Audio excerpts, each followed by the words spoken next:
Jadi hari ini saya akan memberikan sedikit clue-nya saja, ya, kode rahasia untuk membuka harta karun yang terpendam dalam diri.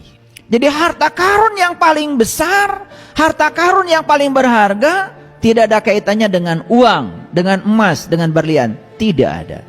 Harta karun yang paling besar adalah yang tersembunyi dalam diri kita. Dia lebih dekat kepada kita, melampaui dekatnya urat nadi leher kita. Itu harta karun yang paling besar. Pemilik segala harta karun, pemilik segala yang ada di semesta ini. Itu sebabnya bodoh sekali kalau manusia datang kepada Allah hanya meminta ilmunya, hanya meminta hartanya, hanya meminta ampunannya.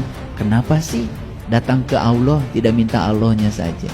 Karena siapapun yang meminta Allahnya, ya dapat ampunannya, dapat kedamaiannya, dapat kesabarannya, dapat rahmannya, dapat rahimnya, dapat semuanya. Itulah kebodohan kita selama ini. Nah, sekarang gimana caranya supaya kita bisa membuka, ya, kode rahasia yang tersimpan dalam diri, dan kalau itu terbuka kode rahasia itu, kita akan mengalami kehidupan yang tanpa batas dalam segala dimensi kehidupan. Pernah nggak kita berdoa kepada Allah, ya Allah cukuplah Engkau, ya Allah cukup Engkau. Doa kita panjang, minta ini, minta itu, tetek bengek. Ya teteknya, ya bengeknya. Doanya panjang, ngajarin Tuhan. Doanya panjang, seakan-akan kita yang lebih tahu dari Tuhan. Makanya Tuhan suka bingung. Ini yang Tuhan, lu apa gue, kata Tuhan. Kok ngajarin Tuhan ya supaya ini itu.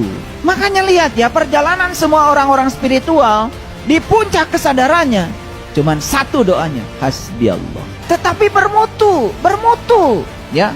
Bukan ngikut-ngikut. Kalau kita kan cuma ngikut-ngikut. Orang lain bilang hasbi Allah, bilangnya hasbi Allah, hasbi Allah.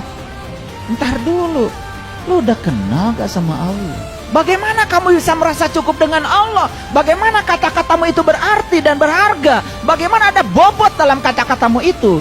Kalau kamu tidak pernah kenal siapa yang kau sebut itu, asmanya gak tahu, sifatnya gak tahu, afalnya gak tahu, Allahnya gak tahu, tapi sembarang kita bilang hasbi Allah. Makanya doanya para nabi, para rasul yang sudah mencapai kesadaran, getarannya luar biasa. Hasbi Allah, hasbi Allah, hasbi Allah. Karena saat mengucapkan itu, antara pikiran, kata, dan tindakannya itu selaras, bersekutu semuanya menjadi satu kesatuan.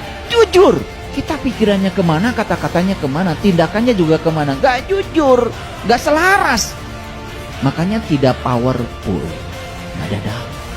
Banyak yang mewiridkan hasbi Allah, ya tiap pagi 100 kali, sore 100 kali, malam 100 kali. Hanya wirid saja di mulutnya, tapi dia mengucapkan itu tanpa kesadaran. Gak ada energinya. Gak ada energinya. Yuk, sekarang saya akan buka sedikit clue-nya saja. Karena ya, kode rahasia itu tidak mungkin saya bukakan sembarangan pada orang sembarangan.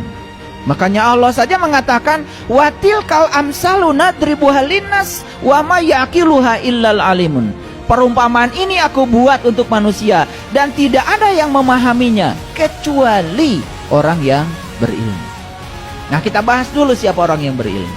Apakah yang berilmu itu yang sekolahnya S1, S2, S3 itu? Kalau disebut orang berpengetahuan, yes, karena dia belajar knowledge. Apakah mereka yang sekolah tinggi itu punya keterampilan menyelesaikan masalah dalam hidup? Belum tentu. Apakah mereka punya kesadaran untuk bisa menerima apapun yang terjadi dalam hidup apa adanya? Belum tentu. Yang ada apa? Yang ada kebanyakan manusia sekarang ini hanya rakus pada yang dia ingin dan benci pada yang tidak dia ingin. Itu aja manusia. Sekolahnya setinggi apapun begitu kok kebanyakan. Serakah pada yang dia ingin dan kemudian benci pada yang dia tidak ingin. Itu aja manusia. Dan siapapun yang saat ini adalah rakus pada yang dia ingin dan kemudian benci pada yang tidak dia ingin, sebetulnya dia sedang menolak hukum alam. Disitulah sumber penderitaan. Makanya mau sekolah setinggi apapun, kalau masih seperti itu, Anda masih menderita. Siapa yang sudah selesai dengan dirinya sendiri? Yang sudah tidak serakah pada yang dia ingin, yang sudah tidak membenci apapun yang terjadi sekalipun itu tidak dia ingin. Dia percaya di belakang semua itu ada sang kehadiran.